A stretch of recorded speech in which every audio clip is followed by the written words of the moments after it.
পরিষ্কার কথা, কাদিয়ানীদের পক্ষ যারা নেবে, রাশেদ খান মেনন গোটা বাংলাদেশে অবাঞ্ছিত ঘোষণা করেছে। মুরগি চোরা শাহরিয়ার কবির যেখানে পাওয়া যাবে জুতা দিয়ে বাইরে সোজা করে দিতে হবে।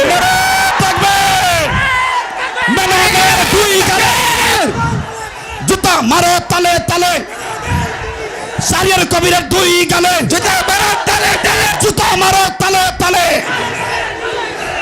আমরা পরিষ্কার ভাষায় বলতে চাই, রাশেদ খান মেনন, হাসানুল হক ইনু, মুরগি চোরা শাহরিয়ার কবির গং, এই ইনু আর মেনন নৌকার খয়রাত নিয়ে এমপি হয়ে সংসদে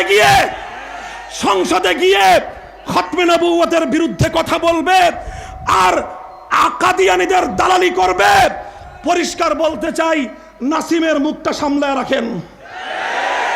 যদি নাসিম আপনার দলের মুখপাত্র হয়ে থাকে আর ওটাই যদি হয় আপনার দলের বক্তব্য, আমরা আগামী 5ই মে শাইখুল ইসলাম আল্লামা শাহ আহমদ শফির ডাকে আবার শাপলা চত্বরে যাব। নারে তাকবীর, ইসলামের শত্রুরা হুঁশিয়ার সাবধান, হুঁশিয়ার সাবধান। বসেন, কথা হবে আজকে পরিষ্কার। এটা আল্লামা আহমদ শফির দেশে কাদিয়ানীদের দালালি করে সংসদ ভবনে কাউকে থাকতে দেওয়া হবে না। যদি আরেকটা যুদ্ধের প্রয়োজন হয়, আবার শাপলা চত্বরে যেতে কারা কারা প্রস্তুত? সপ্তাহের মধ্যে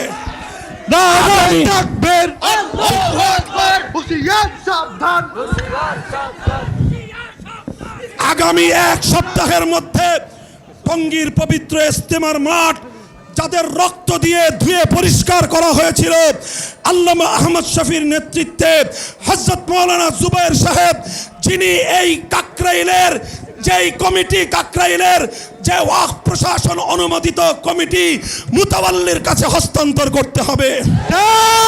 আমরা ধৈর্য ধরেছি, আরো ধৈর্য ধরতে চাই, কিন্তু যদি আল্লামা আহমদ শফি, জুনায়েদ বাবু নগরী যদি আমাদেরকে আগামী জুমা ইজতেমার ময়দানে গিয়ে আদায় করতে বলেন, যে কোনো মূল্যে রক্তের বিনিময়ে, রক্তের সাগর পাড়ি দিয়ে সেই জুমা কামিয়াব করতে হবে।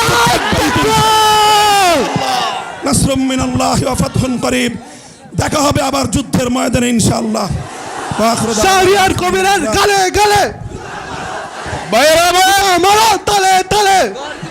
আমরা সকলেই ধৈর্য সহকারে শুনি।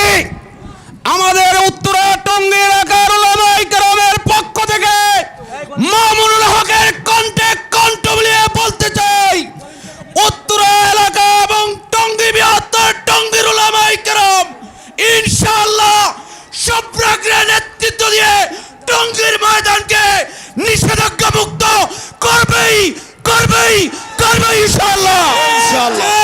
নারায়ে তাকবীর, আল্লাহু আকবার, নারায়ে তাকবীর, আল্লাহু আকবার।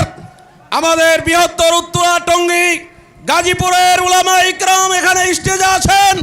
মাওলানা মাসুদুল করিম সাহেব ঘোষণা দিয়েছেন, আমরা বৃহত্তর উত্তরা এলাকার ঘোষণা দিচ্ছি, ইনশাআল্লাহ ডাক আসলে আগামী জুমা আমরা ইনশাআল্লাহ টঙ্গীর ময়দানে পড়ার জন্য কারা কারা প্রস্তুত আছি ইনশাআল্লাহ। সাদিয়ানি মতবাদ, ভাইরা আমার, সাদিয়ানি মতবাদ এই দেশে চলতে দেওয়া হবে না। বাংলাদেশের কোন মসজিদে শাইখুল ইসলামের ঘোষণা, হাটহাজারীতে সাদিয়ানি মতবাদের কার্যক্রম নিষিদ্ধ ঘোষণা করা হয়েছে। হাটহাজারী মাদ্রাসা হাটহাজারীর নেই, সারা বাংলায় সাদিয়ানি মতবাদ নিষিদ্ধ ঘোষণা করতে হবে।